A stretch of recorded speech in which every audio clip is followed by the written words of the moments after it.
Well, good morning, folks. Welcome back to the farm.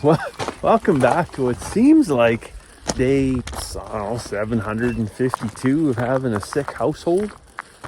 I seem to be kind of riding the periphery myself and dodging it, but not quite dodging it. But anyways, we're fully engulfed this morning in our household.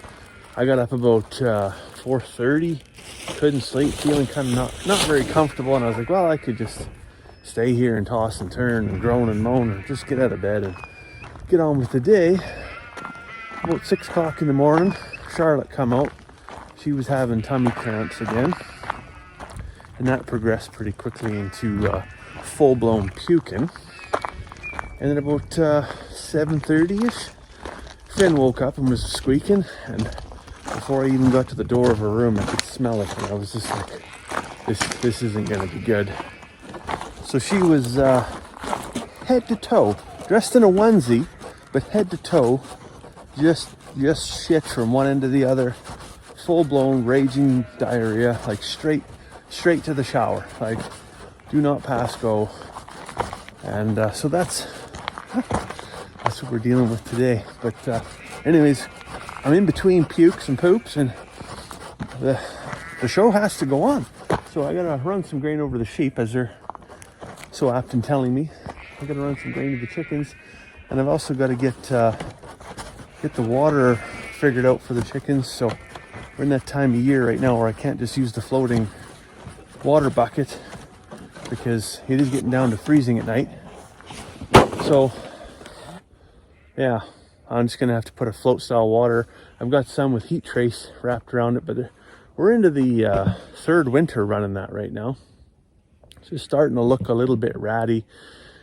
Typically they've been good to around -15, -17. I even got away with -20 one time, but nevertheless, we'll see. I might, midwinter, I might have to actually tear all that insulation off and redo it. We'll see how that works out, but I'm hoping I can make it last for one more winter at least. Now I gotta admit, I'm getting a little bit low on grain here. I've been meaning to get over to see my buddy Robin over at Billionaire Farmer there and pick up a bag of grain and some molasses, probably some sunflower seed. Probably start by picking up my buckets so they don't blow across the yard. But yeah, he was real sick. I think maybe he might have had the same thing that was going through our house right now.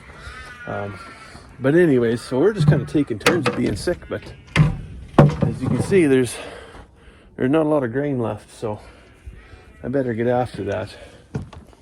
Okay, so that's chickens fed. In a second here, I'm going to dump the rest of this grain over to the custom market lambs here, but I'm going to have to come back with a light bulb and a timer. So it's that time of year, reduced daylight hours, daylight savings time's already hit.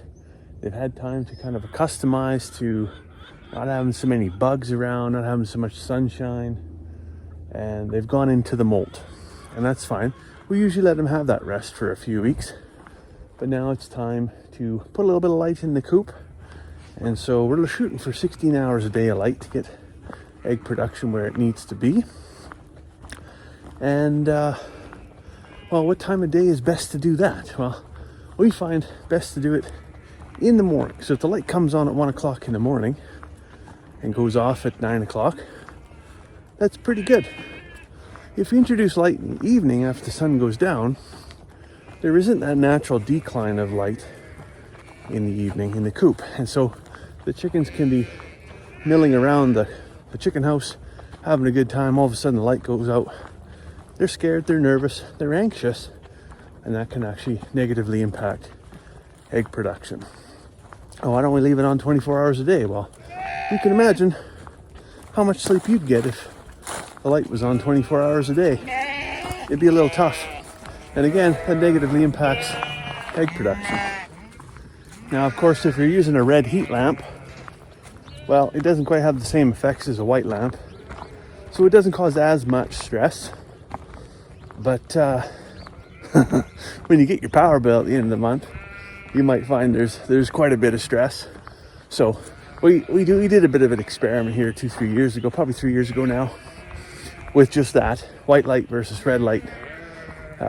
We found that definitely those red bulbs, because it's just a heat lamp bulb, really, in terms of what it actually does to heat the coop, is negligible. What it does is it adds an extra $400 onto your power bill.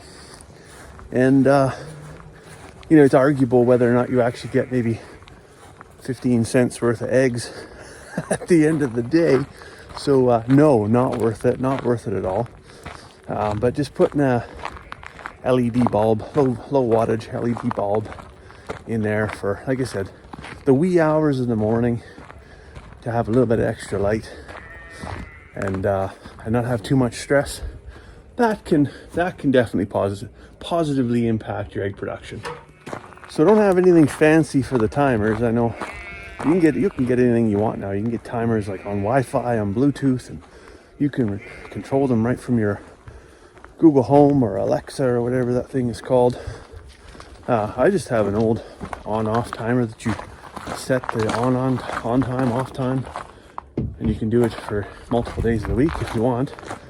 And I had that back when I was a single man and working on the rigs, and I was away from home. I wanted to give the Macaulay Culkin Home Alone kind of illusion that maybe somebody was around, and so I had the timer set so that on every day of the week the lights would come on kind of in the early evening and shut off right around 10:30, 11 o'clock at night, and every day was kind of set up to be just slightly different, so it wouldn't be, there wasn't too much of a pattern there. They worked pretty good. And but now I'm home every night, so there's just no need for something like that. I got it plugged in around here somewhere. I'm not sure where I got it hidden, but it's in the back of the shop. So we'll get that moved into the chicken house and set so that they can have some early morning light. Yeah, that's all it is here. Just an old Noma interior light control, well, basically it's a plug-in controller. I had lamps plugged in, not like light switches in the house. So you just plug your accent lamp in. In this case, I've got you can see, if I can get it pulled out here, just a 115 volt to a light bulb crossover that you plug in there, and then you got light, and then 9 o'clock in the morning, it'll turn off when the natural sun comes up. Now, I'm not a big fan of too much electrical equipment in the chicken house, just because I've seen quite a few of them, not ours thankfully, but over the years I've seen quite a few of them burn down, and it's usually in relation to, a heat lamp, a space heater, air movers, something that's more high wattage, more high demand, and probably generates heat. This is a cool bulb, and again, 3 watts or something like that, so not high demand, and doesn't generate like it. You could stick your tongue on the end of that light bulb and it wouldn't even get warm. So I got no real concerns with that. All right, well, it's now Sunday morning. Sunday morning? Yeah, it's Sunday morning. Yesterday kind of got away on us. The girls actually started to feel better in the afternoon. We ran into town, took them to play mini golf, had a meal, and then got everybody home for bed. But today it's going to be a big day. We got to get up to the in-laws and sort cows, and I got to head over to the brother-in-law's and get some silage bales so that the sheep don't starve. So it's going to be a full day, and as you can see, it's dark. This is the downside of daylight savings time, because I'm not a fan of daylight savings time. I think it's kind of that old saying, like you take 2 inches from the bottom of the blanket and sew it to the top and think that you got more blanket. Well, you really don't, right? And I really have a problem with this, especially during the work week at this time of year, because I gotta get up at 5 every day, so I know it's going to be dark. I expect it to be dark. It's kind of a given. But when I get off work at 5, I want to be able to drive home in the daylight and maybe do a couple things around the yard, odd chore here and there kind of thing. Morning, puppies. But now it's the case that it's dark when I leave and it's dark when I get home. And if we just didn't move daylight savings time, I could probably get almost another 45 minutes to an hour after I get home from work that I could run around and do all kinds of chores like this. This time of year gets real difficult because, it doesn't matter to me if it's just dark in the morning, but in the evening, it really has the impact for me. Anyways, I was going to fire up the big tractor and drive down to the brother-in-law's to get that silage bale. he's floating around right now with his tractor. So I'll just hook onto the flat deck trailer, and we'll just go down and he can load me up. All right, I'm hooked onto the flat deck trailer. Oh, I forgot to turn the cargo lights off. Cargo lights on that box are really nice in the dark when you go to back up to a trailer. But, it's also a really good way to kill your battery. There we go. But yeah, another hour till the brother-in-law is ready to feed hay or silage. So I'm gonna clean some eggs. Got about 150 of them to clean up. All right, I'm back from the brother-in-law's. Got two silage bales on the trailer there. I figured it'd be easier to get two. Not have to go back next week. As you can hear, the sheep are calling for their dinner. I'm not going to give them free rein on this thing. We got a chicken locked in the barn here. I don't know how she got in here, but you should probably leave. Come on.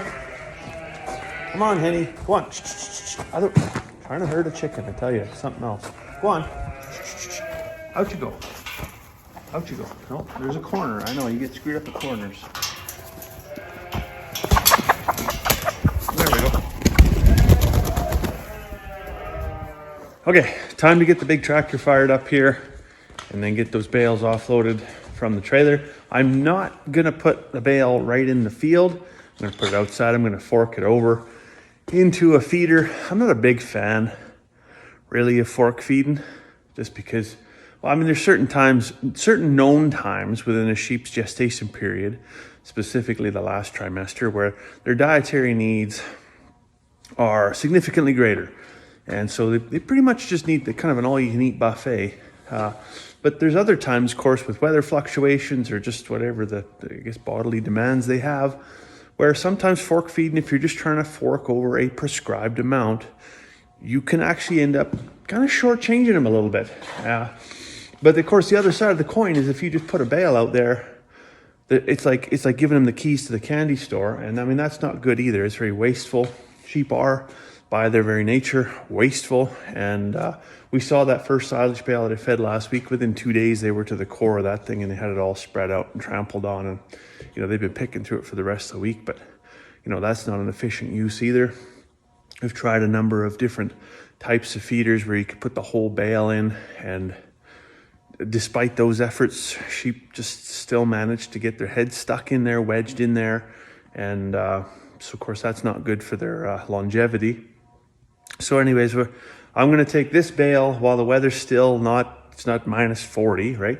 Still, I just don't mind going out there in the evening and forking a bit of stuff over into the feeder every single day. And I'll do that for now. But come February, when it's minus 30, minus 40, that bale's going to get squarely put in the middle of the field, and they're just going to have to figure it out because I don't have time for that. That's the reality of the work-life balance between trying to work off farm and work on farm and juggle kids and juggle all these other things in the community. It just can get a little bit overwhelming. And so you take the time while you can take the time, but you also need to know when you can just deal with it. Just here's a box of cereal, kids, figure it out. All right, well, that's feeding all done. I'm just going to head over here to the molasses tank. Pulled the last 5 gallons of molasses from that 1 cube tote that I bought from Bloom's. Pulled that out this morning, and it's perfect timing because I got to go there tomorrow and get a bag of grain. And so I want to haul it all on this trailer.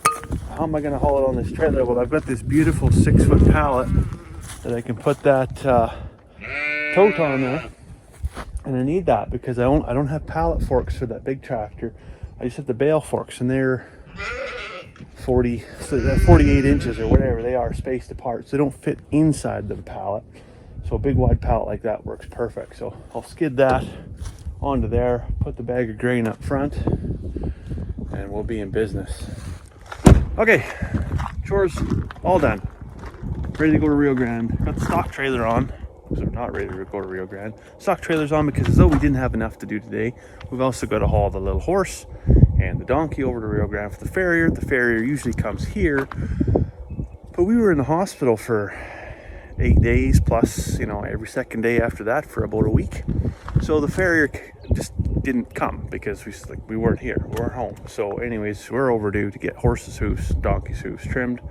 So the farrier's coming to the father-in-law's here on Wednesday, so we're going to haul the horse and the donkey over there, and then while we're there, we're going to sort cows and Ivamec and give vaccinations and vitamins and all that jazz, and that's going to be our afternoon.